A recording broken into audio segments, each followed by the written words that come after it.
Most people believe leadership is about performance, titles, results, experience. But what if I told you that many brilliant professionals don't stall because they lack capability or capacity, but because they lack visibility, executive presence, and emotional authority? Now, today's conversation is with someone who has worked hard, delivered consistently, yet felt invisible when it mattered the most. My guest today is someone who has lived leadership before it even became a buzzword. She is a former senior corporate leader with over 3 decades in the IT and digital transformation space, and the first women engineer in her organization. She is none other than Geetha Ramachandran. So let's welcome her today to this podcast. And this podcast is not a motivational talk.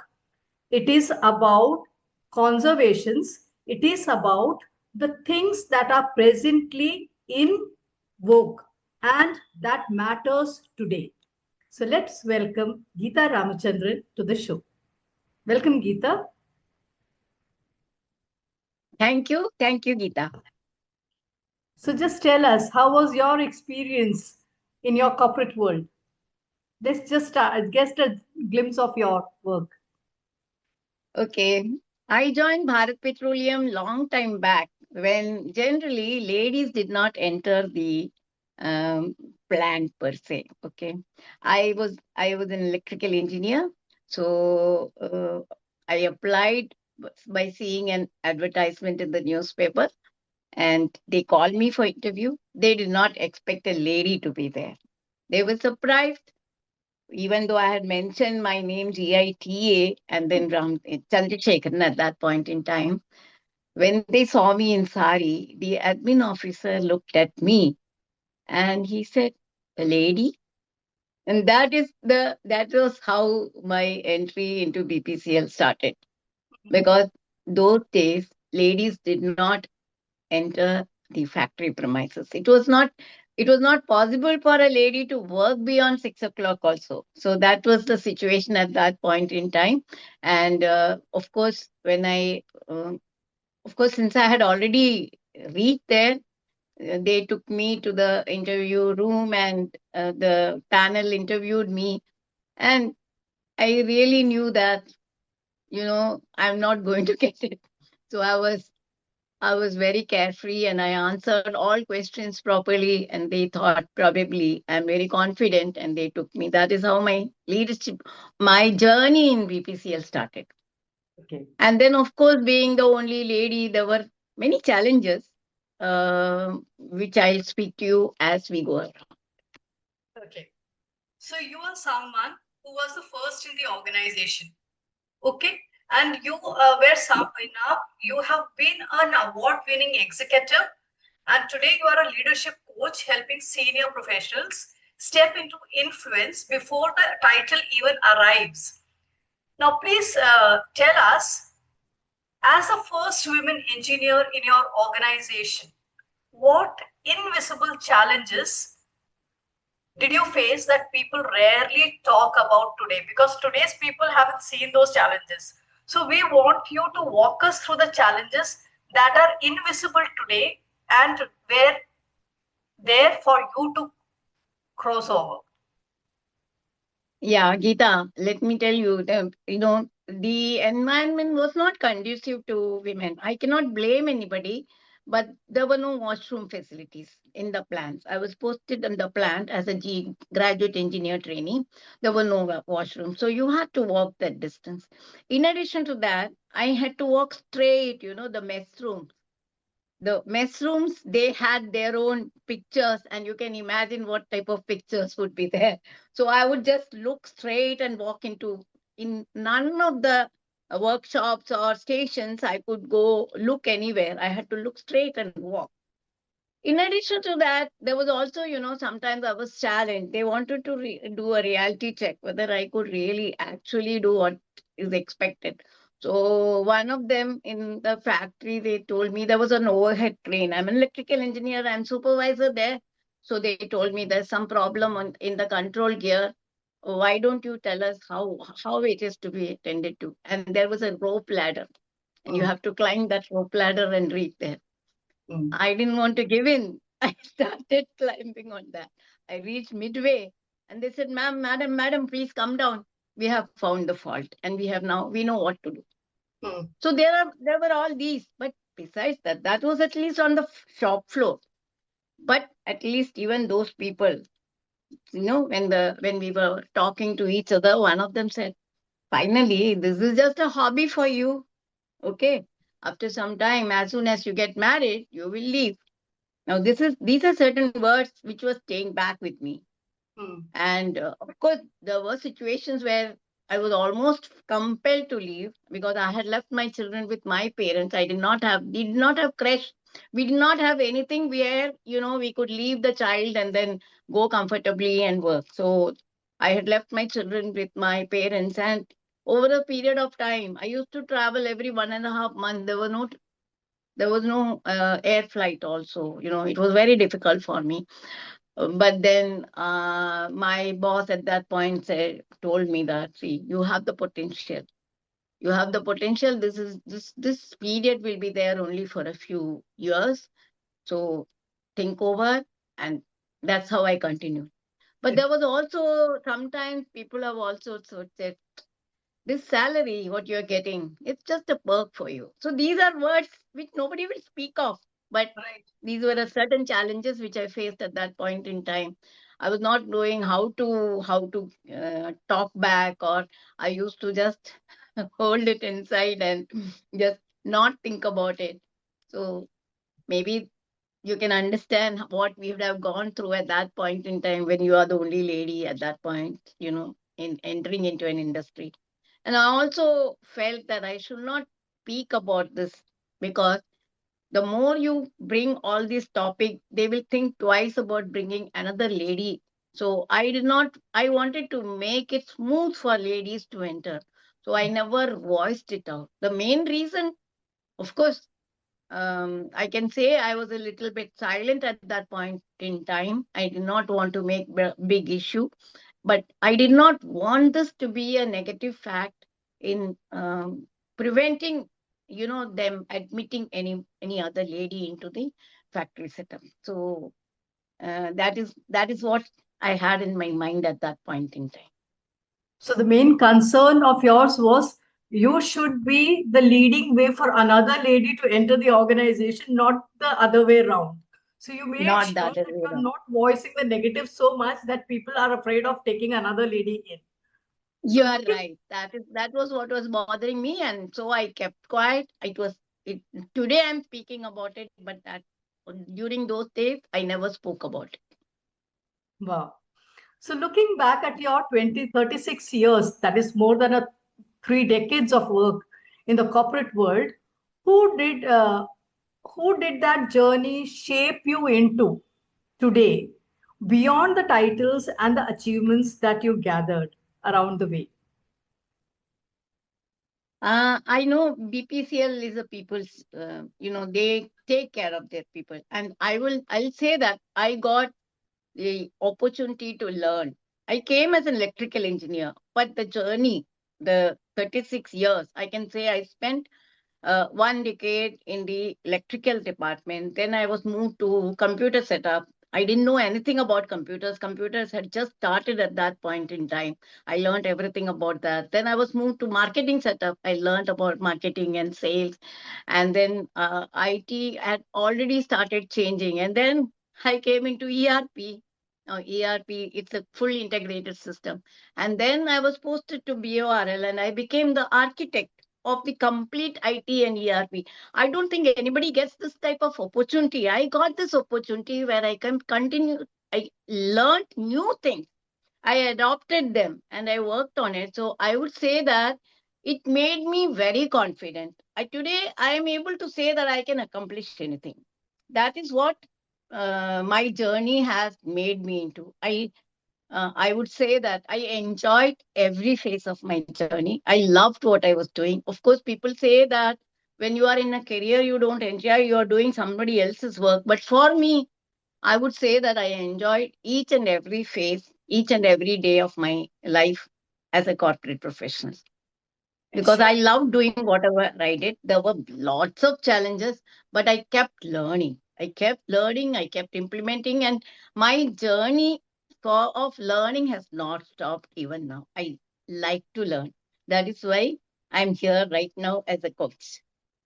The smile and the light in your eyes shows me that you are a lifelong learner, and that is the spirit that has kept you going all the way till here. So, going with that, Yes. you often say performance is not enough. Perception of readiness matters. Why do so many capable professionals get stuck at this stage of life, and why do you think that they should be focused on, and what they should focus on at this point of time? See, let me tell you one thing, I even when I started this coaching journey also, there were many people who used to book a slot with me. Of course, I asked them what are your goals and what are your challenges, and they keep telling in they write that they are stuck in their career roles. Okay, they are stuck and they are not getting promoted. And what I have noticed is when I, after booking, they don't appear. And then they write back to me that they were called and they've got some emergency job they have to attend. So, and they keep saying that I'm the most required person who is dependent upon, but still they are not getting promotion. So this very clearly shows that there is some lacuna. And what is that? That is what I want to just give it to you in two, three sentences. Each person has an identity. One is the self identity. What you think of yourself. No, you think you are very confident, you are a master, technically you are superior, and you have the right values. You think everything about yourself, but you really don't understand what are those dots which are not connected. The second identity that you have is how you behave. Okay.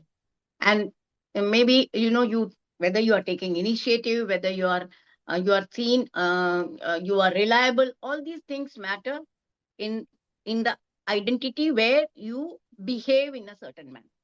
But the most important thing is the social identity, the organizational or the public identity, where people speak about you when you are not around, whether you can become a leader or not. And this is very much important. So you need to shape all the three identities. You need to increase your self identity, where you know what are the values, what are the principles that you want to hold on to. Then you also behave in a certain manner, also where you behave like a leader, and you have to be seen to be a leader, which is basically based on something known as executive presence, which I coach my students. So And it's only when all these three are met, when people talk about you that yes, she can be or he can be a leader, will you get promoted. so And what where you become influential enough to become or seen as a leader.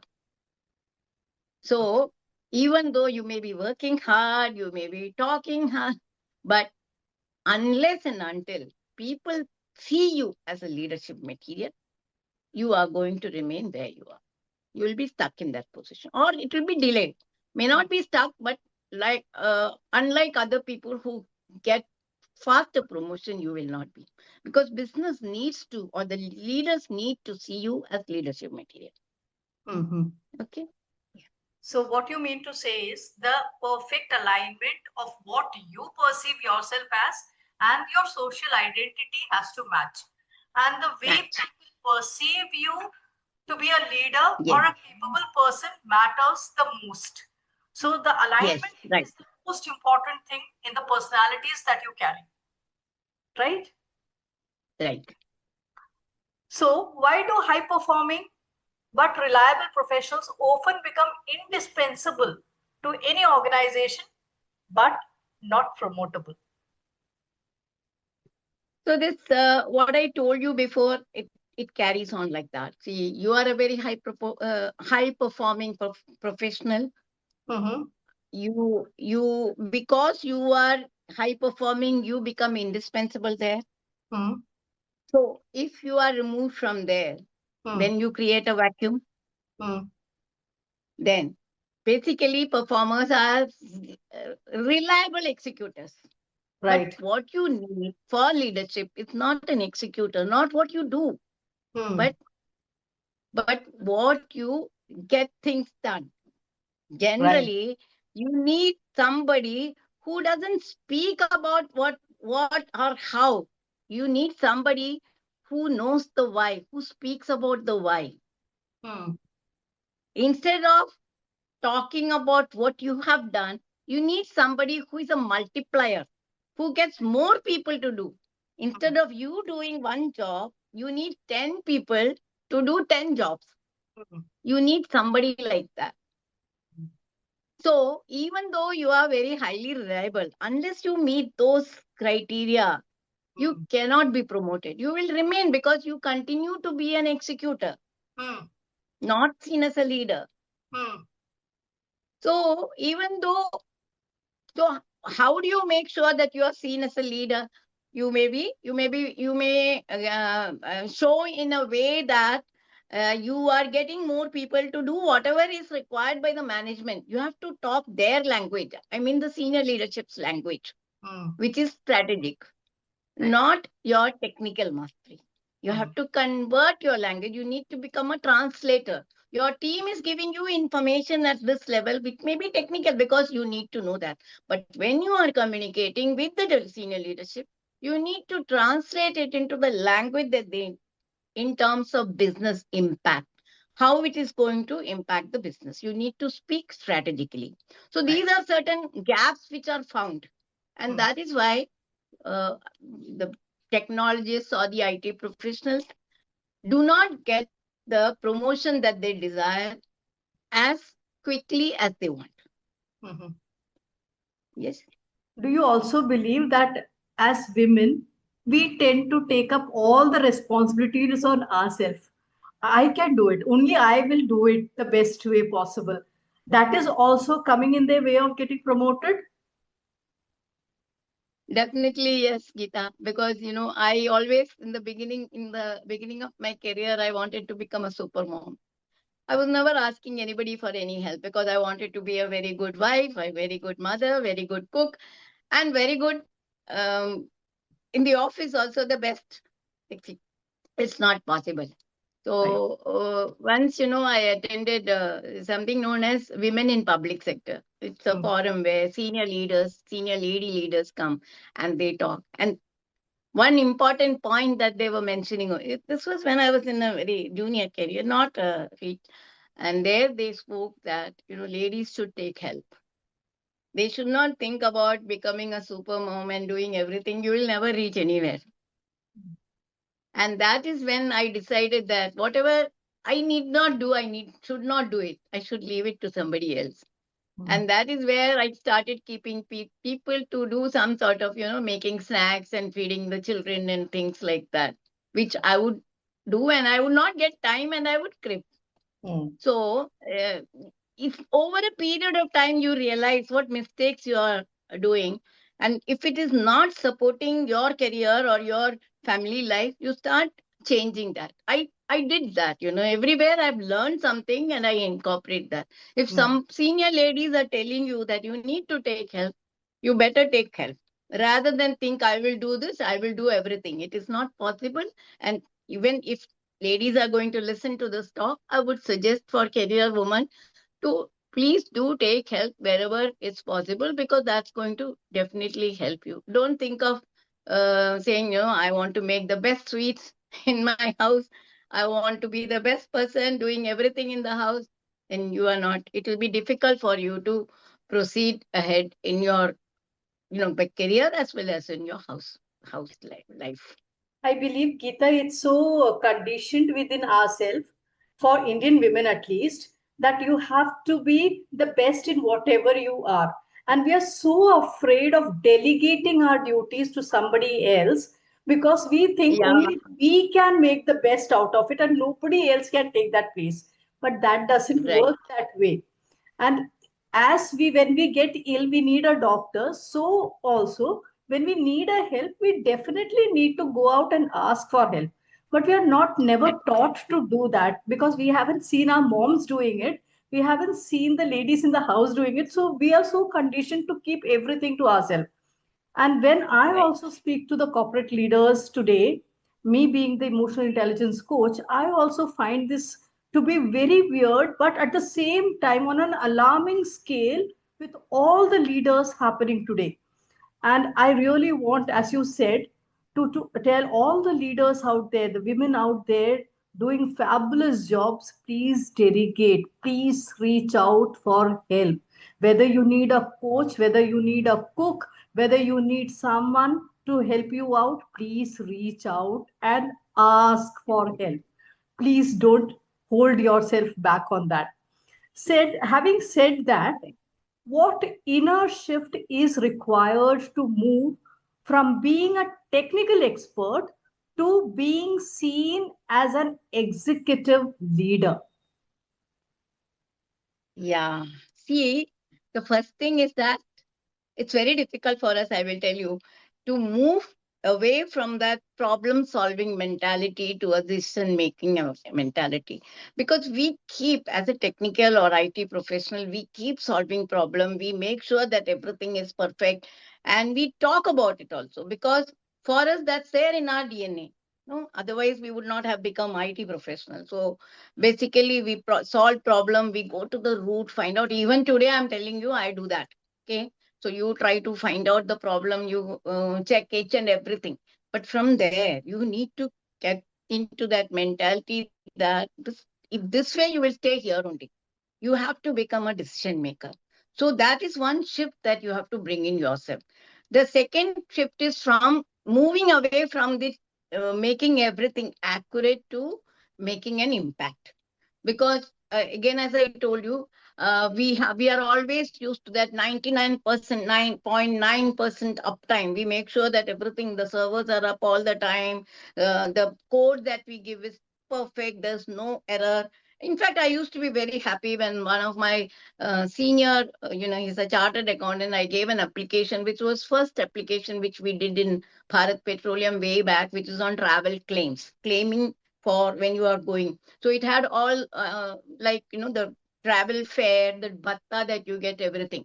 And he did an audit. Every type of thing was covered in that, and he did an audit and he gave me a good saying that it's perfect. I tried to break the code, find out whether you have made any mistake, because he's finally the financial head. If some mistake, somebody may get something wrong, some bhatta extra may be paid and all that.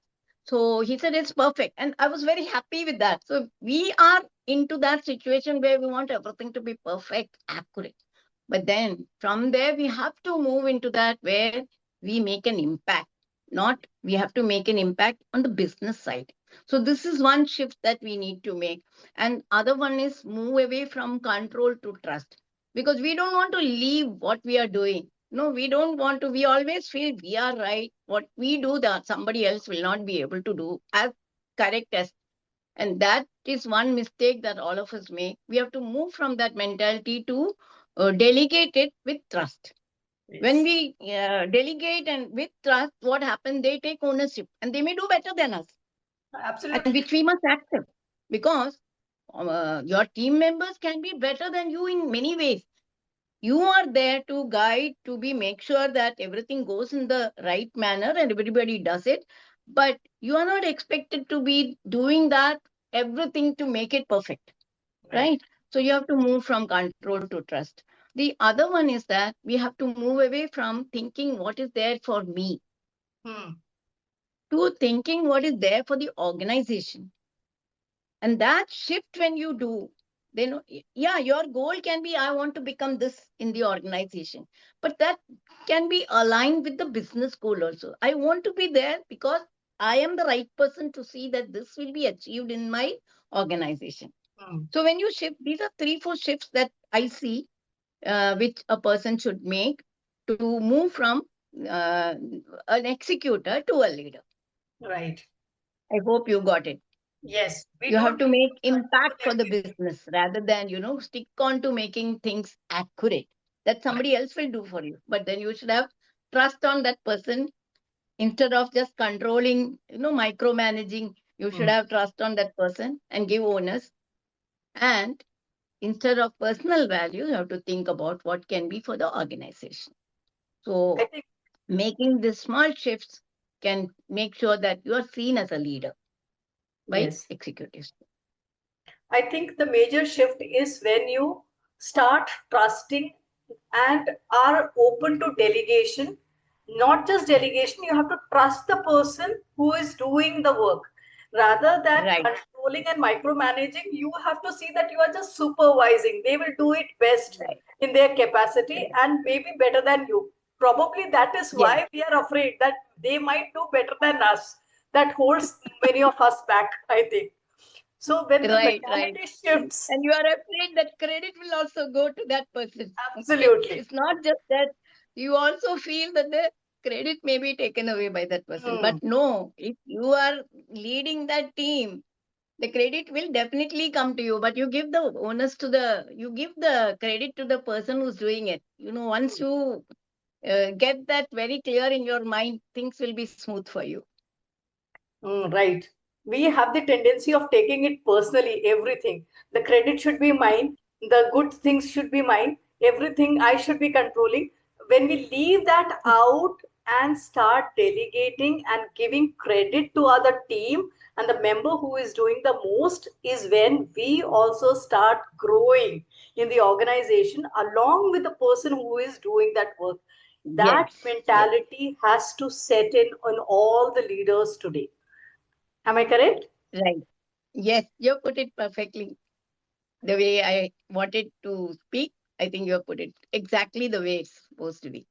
Yes. So, what silently destroys the executive presence, even in people with exceptional skills and experience? They might have all the skills and experience, but still there are things that kills the executive presence in them. What are those things? Okay, now let me talk about executive presence. It is comprising of three pillars. Okay, one is your three dimensions, you can say. One is your vocal dimension, basically how you communicate. So, and how you communicate means how you are heard by people.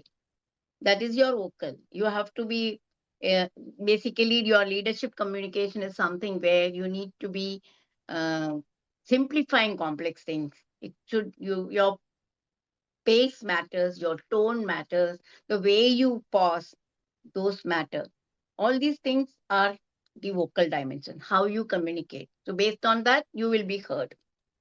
The second dimension is your physical dimension, how you are seen.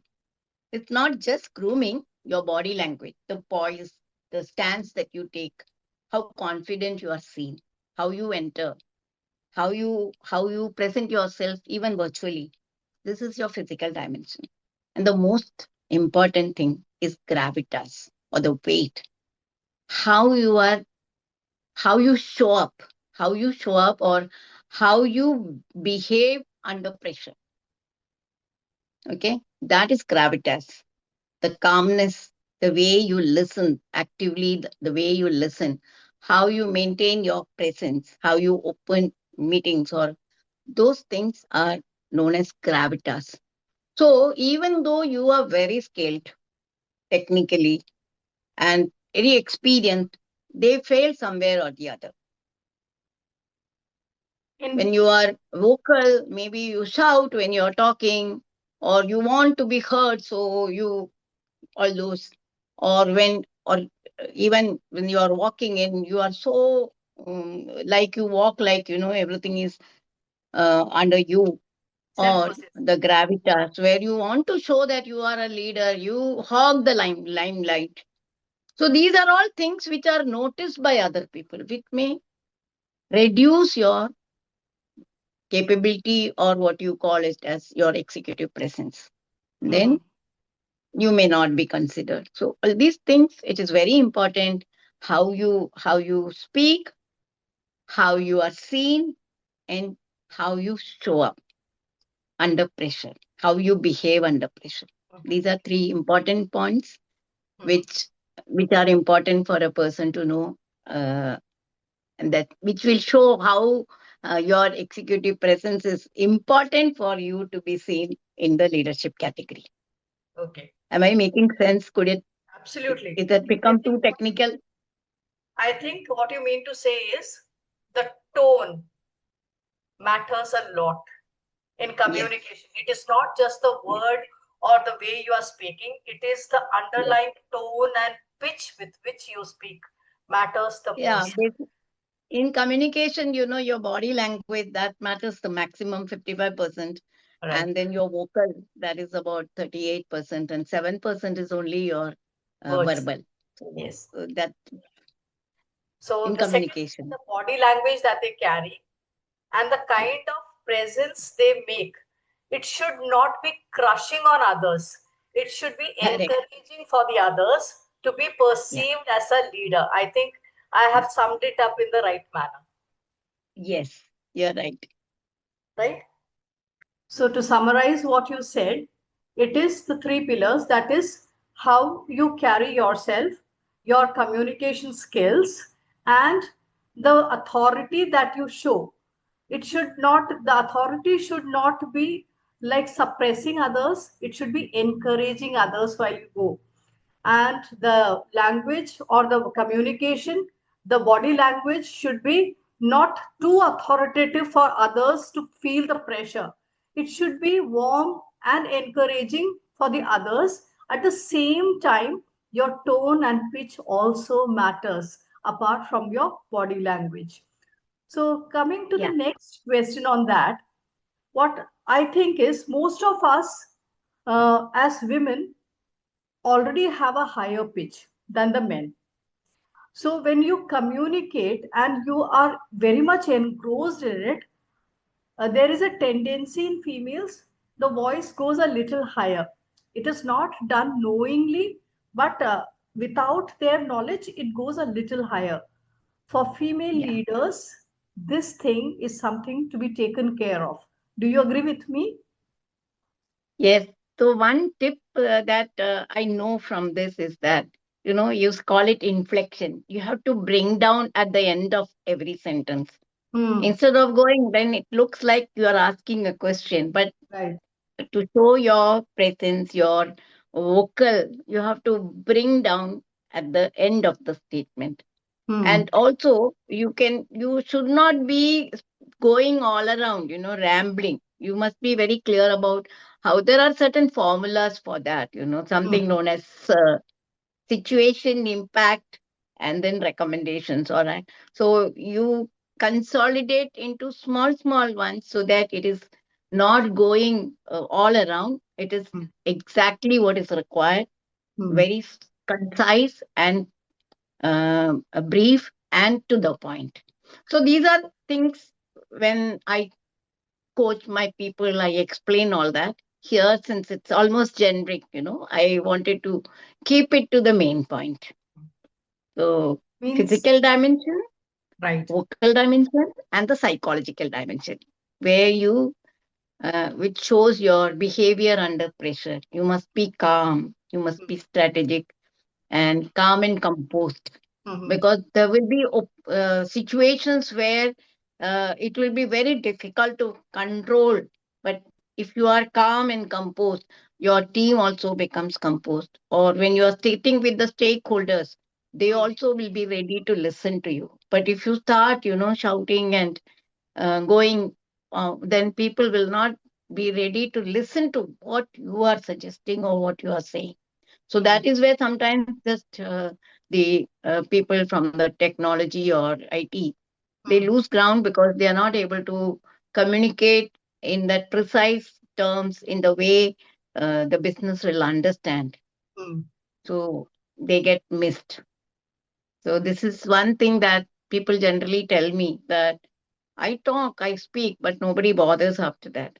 Uh, mm, there are certain things which they have to understand and take care of, and then it will be possible for them to establish rapport or whatever is required for their opinion to be heard by them, by the management or the leaders, executives. What you mean to say is you can communicate in two ways. One is you say, the other is you say and the others hear you. There is a difference Yes, between the two. And you yes, want to tell that it should be like you say, and the others are listening to you. The impact has to be made. And they should yes, imbibe what you are saying rather than just you saying things. So that is the difference between effective communication and just communication. Perfectly right. said, Geeta. Yes, So, yes. how does emotional intelligence show up differently at senior positions compared to early and mid-level roles? See, emotional intelligence is same wherever it is, but the situations are different and the way you respond is different. So I'll give you like emotional intelligence you use even in your personal relationship, Absolutely. in your personal and professional. Now the difference is in the mid career when you are in that position, you know your team members. It's a small group and you have been probably interacting with them frequently,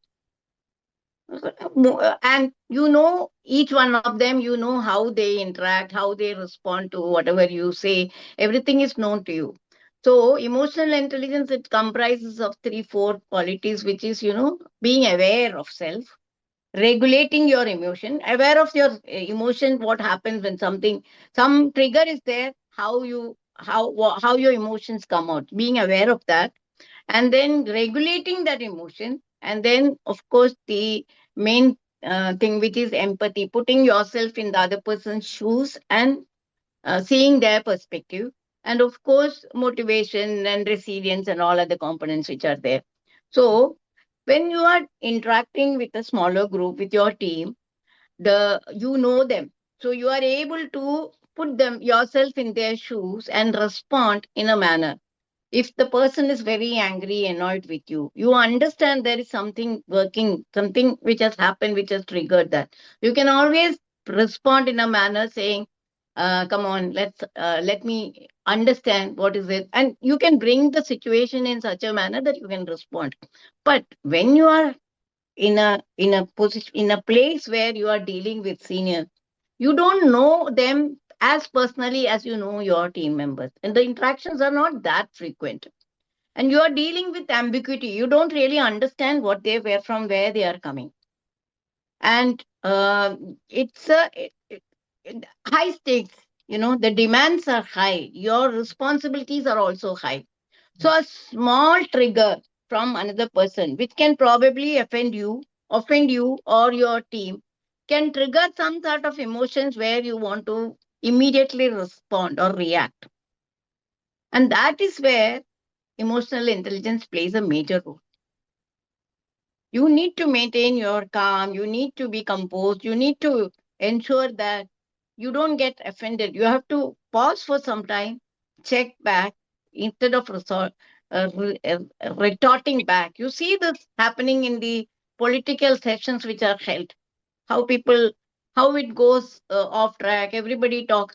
But in a professional environment, when you are dealing with senior leadership, you have to make sense of what you're doing. You have to operate your emotional intelligence properly, understand their perspective. Sometimes, they really don't understand you. So you have to get them to slowly ask them what it is or what premise they are coming from, understand their perspective, and respond properly.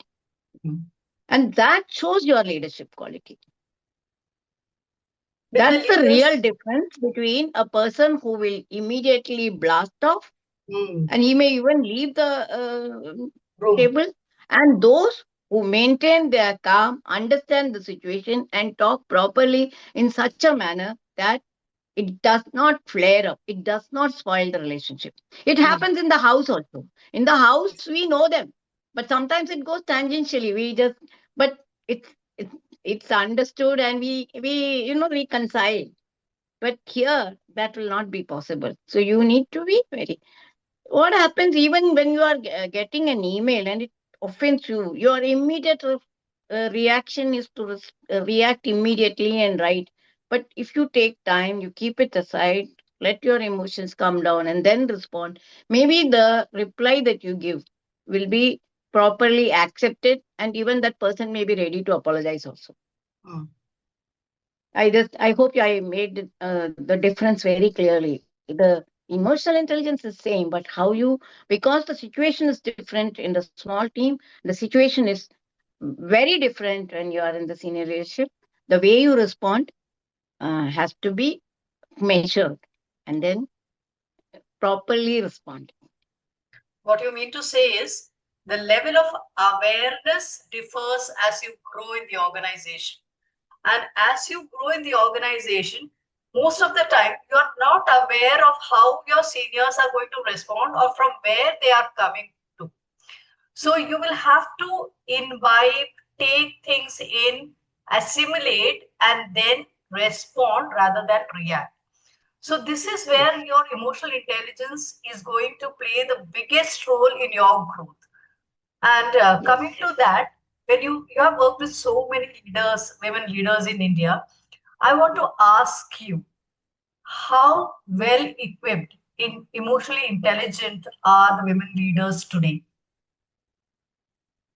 I would really give them a pat on their back, because you see that I have been in various meetings. When I was in the refinery, also I was attending. I'm the only one who was attending coordination meeting where department heads from all departments were there. So one small thing and it will trigger, and people used to get angry and all that. And I have seen that. And also in Bharat Oman Refineries Limited, which was my second last posting before I came back, where everything, the IT and ERP infrastructure, I have set it up for that organization. I used to go from Mumbai to attend the meeting, and I used to be the only lady there. So I have attended all this. So I see how people react, how they get, because generally in those meetings it is always some department has done this, some department has not done that. Because this has not been done, this is how it is failing in our department. All these things come into that type of meeting, right? You understand that because of Absolutely. one department's inefficiency, the other departments are not able to. So how that immediately will trigger some sort of emotions which are going to be like, you burst out, you start showing that definitely it is not the case and things like that. Where if you use your emotional intelligence properly, you can avoid that type of situation. You can understand what they are trying to say and come to a proper understanding without flaring up. Mhm. Basically, it is because your team members have not done it, and you have Yes, not taken care to see that it is done. It's really understood that it is blown, or there would be some situations which have stopped you. You can communicate that properly also, no, by so for ladies, what happens is they know and they don't immediately react. They keep it to themselves and they pause and they react, not because they have been taught to be emotional. They have already been conditioned to it from childhood, yes, yes. right? That's the From next one. childhood, and they have already got that in their DNA. They have been told by their mother or father, "Ki, you balance it out, you take." So that difference is there. And if they don't do that and they come back, and then they will be shown the door. Absolutely. Because we are in minority even now at senior levels. We are definitely a minority. Mhm. It's very difficult to break that. People are going, but still, if you take statistics, it will not be much. Yes. So as women leaders, that is one of our advantage. I Mm. will say two things. One is our charisma, Mm. and the second one is the emotional intelligence which we can operate. Right. Based on these things, we have the capability or the capacity or the quality to go ahead and as a leader. They Absolutely. shine as leaders. Mm. They definitely, but very few people are coming up because they have other challenges and they compromise, and they say, okay, I will be transferred, so let me take this comfortable situation, let me remain here only. I don't Mm. want to take a transfer, because at a senior position you will get transferred. Right. So the number coming are very low, but they have the quality. Right. They just need to know that this quality is there, inherent in them, and they can tap on that. Yeah. So there are women leaders, at least some leaders are definitely coming up now. In the recent years, the numbers have increased, but not very majorly. Still, the numbers are very low, but some or at least are trying their best to give the organization as well as their career the best options they can go for. So coming to that, as you said, how does women leaders operate at times? It's the operation is not from the place of ego, but from the place of conditioning that they underwent throughout their life. And how is it that conditioning impacting their growth in the corporate segment? Yeah, the conditioning I can tell you is that because of the conditioning, some leaders and the women leaders are not coming up also. That is there, that see, they have been told that your place is in the house. So even if you see Indira Nooyi, she has already said that after I come back, I am told you are not the boss here. You better. I think her mother told her. So you Yes. better finish you get the milk, and so this conditioning is already there. It's not just in the Indian context, even in the Western context. It has not changed. It's for us ladies to change it from our house itself. You have to teach your children, your boys, you have to teach them that you cannot um, think that this is ladies' job. You have to be an equal partner in the house because your wife is working. She will also have jobs which are highly demanding. And let me tell you, I have insisted that with my son, and I've treated them, both my daughter and my son, on equal footing. I didn't want to talk over here, but then since you have asked me, yes, I've seen that both of them are given same type of education, and I also tell my son that you have to help, and he's doing that. You have to help in raising the child, in making sure that cooking is done. So both are contributing, and I see that in my daughter's house also. Both my daughter and son-in-law, they share the housework. That is a very happy Maybe because they scenario have that, seen my husband helping me. So that has been conditioned. So yes, this is for us. It's not, we are not living in that old age where our parents told us this is your job, this is their job. right.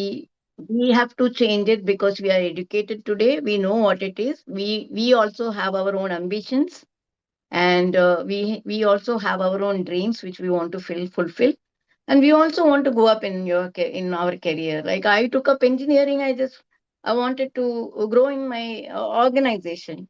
Somewhere or the other, little bit of compromise I have also done, but I could still grow, and I could become, and I could accomplish certain things which I consider as my blessing for myself. And particularly, I would thank my husband also for helping me in making sure that I'm able to do it. So that's it. So, do you agree that the change begins at home? Because, as you Yes. said, your husband was helping you in the house. The kids saw that and grew up. And that is why the conditioning for them is entirely different from the rest of the society. They are bringing Good. out the best in the partners and in their kids Yes. as well. So, do you believe Yeah, but that this I will. condition? Yeah, no, I will also say that there is some small change also because see they are living in US. Hmm, So right. in US, definitely the partners help each other. Hmm, In India, it may not be to that extent, but hmm, that is also that could be one reason also. They have seen in the house, hmm, but in US, definitely the partners help each other. So hmm. that could be one of the reason. I cannot generalize it, but let me stick to that right now. But do you think Okay. it is a very important transition that Indian households need to do to support women leaders coming up in the organizations? Yes. Yes. It's the conditioning from the house itself, in the house itself. Yeah. When you said that, I was taken, I was so feeling happy because I have seen, I have heard stories, and I have seen it with my eyes, conditions where the women in the house is an all accomplished person, a well educated person doing wonderfully good, but the family fails even to recognize that she is brilliant in her job, even to the extent that they do not even congratulate her on her accomplishments. They just say, "हाँ ठीक है, हो गया." So that is a real put off for the real ladies out there who are putting their everything in every aspect of their life. Do you think the case is really to be taken care of? Yes, but I think, once you have decided that you are going to do wonderfully well in your career, validation should not matter for you. Mhm. When you wait for validations, you can be assured that you will not get that, right? Right. So we need to condition our mind also that validations will not come. You are doing it because you want to do it. That's it. So the why If you are should be happy, continue. right. So your If why you are should not be happy, that strong. leave it. Yeah. So the why should be that strong that even if you do not get any validation from anywhere, your self motivation should be that strong to pull you out from wherever you get stuck and get going, Right. right? Yes. Yes. Yes. Okay. See, I also speak about, keeping a success journal, the Hmm. victory journal. Hmm. When you are feeling low, when you are feeling that, then go through it, Right. because that will keep you motivated. I Huh. got this done. I got this done. Otherwise, you're waiting for validation, and if it doesn't come through, slowly you will go down, right? Hmm. So instead of that, understand that you have to self motivate yourself. Okay, if the family is supporting you, it's good. Over a period of time, they will support you, but it's not necessary that you wait for that. You may not get that. You have to condition yourself to think, okay, नहीं मिलेगा तो क्या हुआ, I'm still going ahead because I want it. Absolutely. That's it. So, after such a powerful corporate career, what called you towards coaching and mentoring others? I think what I felt or what I feel is that, for me, I want to leave a legacy. That is one thing. Second one is I'm enjoying this. I get full gratification. Like, I'm very curious about learning. So I keep learning, whether it's leadership or whether it is management or whether it is um, other like technology. I love doing that. And it's giving me chance to coach on that. Hmm. So, we call that golden triangle: learn, implement, and teach. Hmm. I'm able to do that and I get gratification out of it. If it Hmm. did not give me that satisfaction or that happiness, I will not be a coach.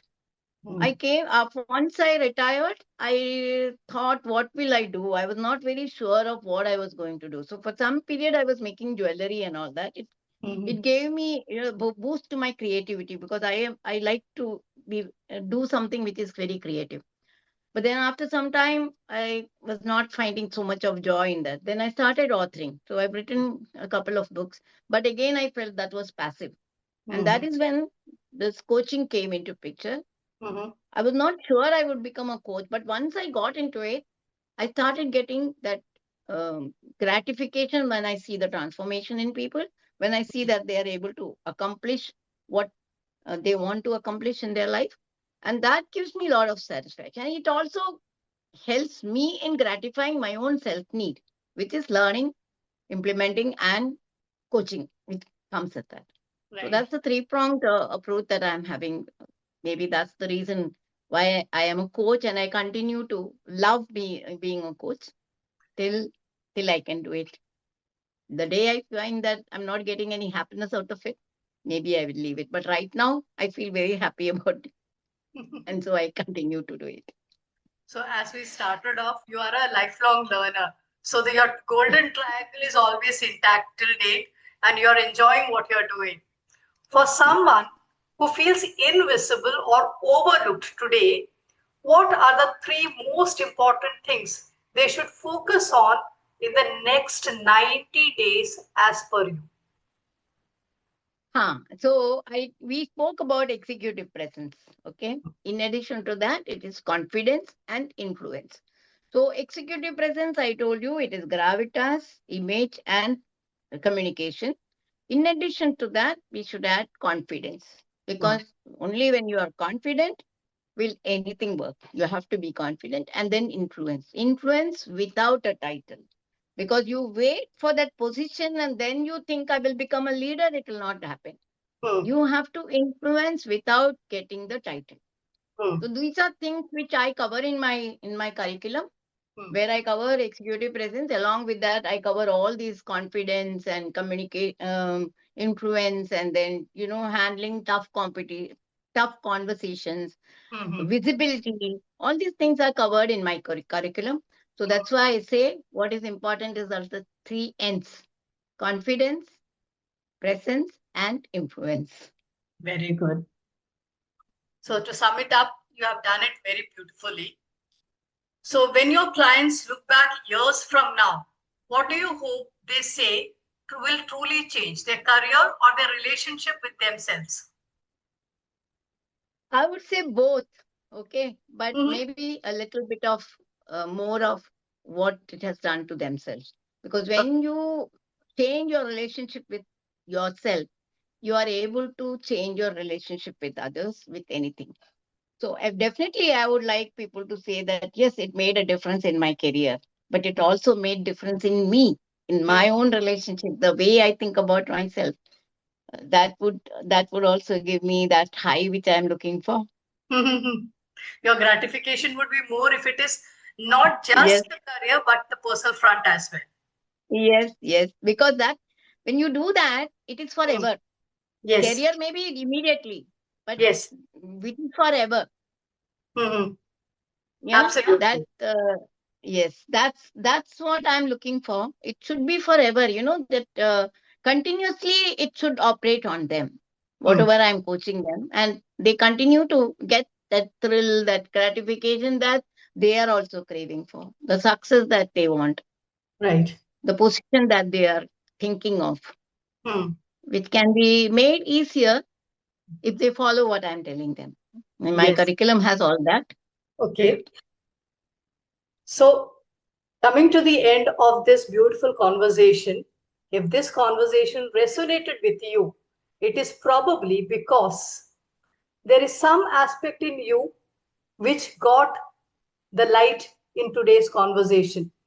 And but to explore the inner shifts and to create the outer authority, if you want more conversations on emotional intelligence or other aspects, you should always turn the notification for this podcast on.